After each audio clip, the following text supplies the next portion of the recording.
Wyoming.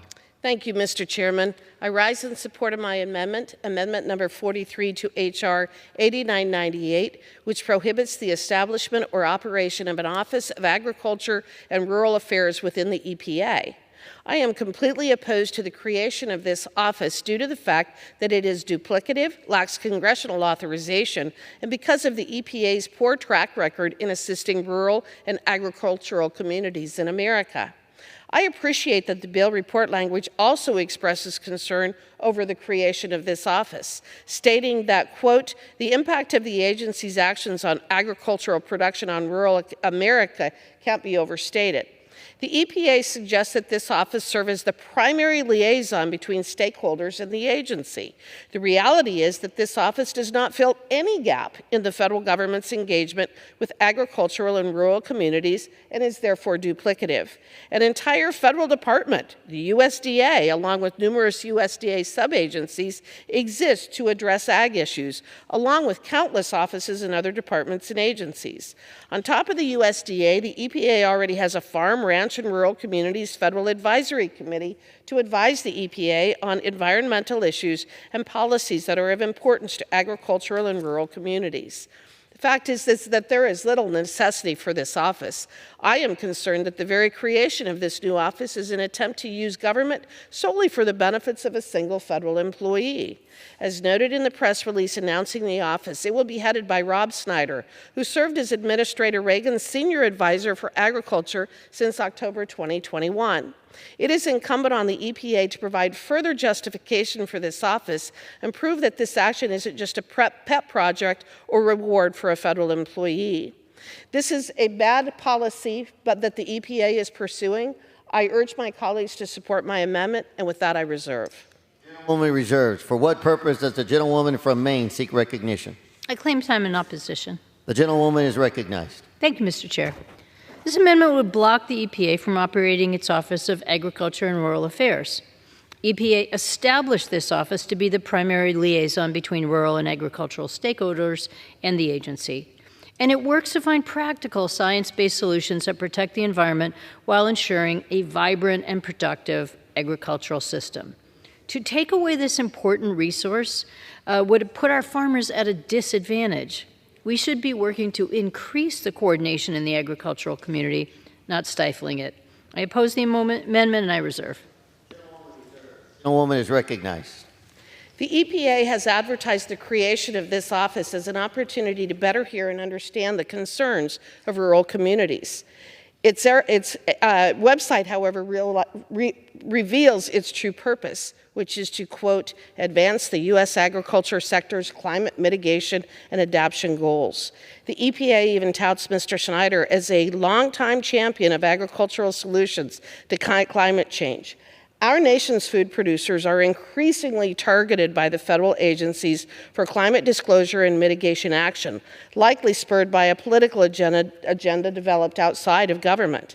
Clearly, this office is being created to further a political agenda rather than to address the issues that are most important to our rural communities. The Biden-Harris administration has directly said we have to reduce emissions from the food system. That has been their goal, and Director Snyder, whom they have appointed to head this new office, will dutifully carry out their efforts to decrease our food supply. Again, this agency is not needed, and I urge my colleagues to vote in favor of this amendment, and with that, I reserve. Gentlewoman reserves. The gentlewoman is recognized. I reserve. Gentlewoman is reserved. Gentlewoman is recognized. An administration that cares about prosperity and abundance should be more concerned about the availability of food and what everyday Americans pay out of their pockets at the grocery store.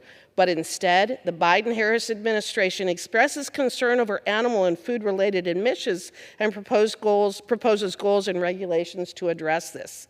I've already highlighted some of the ways that the EPA has gone after rural communities. This office will not be the eyes and ears for our rural communities. Instead, it will continue to support climate-related policies that hurt our farmers and ranchers. The Biden-Harris administration has a history of adopting rules and policies suggested by international NGOs. The federal government, unfortunately, has a tendency to follow the poor examples of other countries by adopting terrible policies after they do, especially if it's related to this nonsense surrounding so-called climate change. We don't need this office within the EPA. We already have to deal with the USDA. I urge support of my amendment, and with that, I yield back. The gentlewoman yields. The gentlewoman is recognized. Thank you, Mr. Chair. I just want to wholeheartedly disagree with my colleague on the other side of the aisle and the premise of this amendment. I serve on the Agriculture Committee. I've been a farmer much of my life. I represent a tremendous numbers of farmers, and I come from an agricultural state. So I don't see what benefit it would be to farmers to put them at this level of disadvantage, to take away this office that was there to support communication between the EPA and farmers. I'll admit, it's not always an easy relationship between farmers and the EPA. Sometimes there are challenges that go on there, certainly with Waters of the USA, which we've debated at length in the Agriculture Committee. I know it's really important for farmers to be heard so that when regulations are made, they serve both our environment and the farmers, and you can actually do both.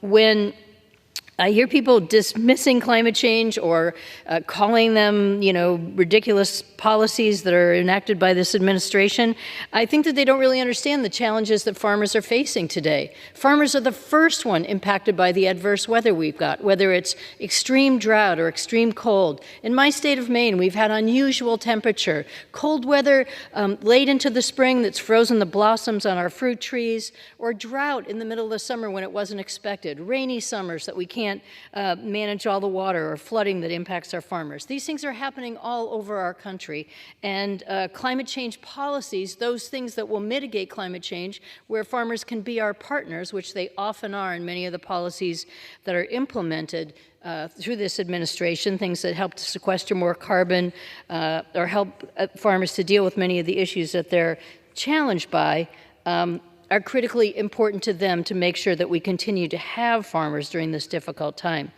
Also, some of the issues that farmers in my state are dealing with, particularly related to PFAS, this forever chemical that is turned up in the soils of many farms in our states, that's regulated by the EPA. Many of the decisions that have to be made about what's allowable in a vegetable or in our milk, or how to remove it from the water or the soil. Those are things that go on at the EPA. And to not have this liaison with farmers, many of whom are losing their farms in states like mine and in states all over the country because they're contaminated with PFAS from previous sludge spreading, not to have that liaison so farmers can engage on what the EPA is going to advise and how to work with it, is frankly just a ridiculous idea. This is a ridiculous amendment. It doesn't speak to the needs of farmers. It's a messaging amendment, once again, to be anti-climate change, anti-government, anti-EPA.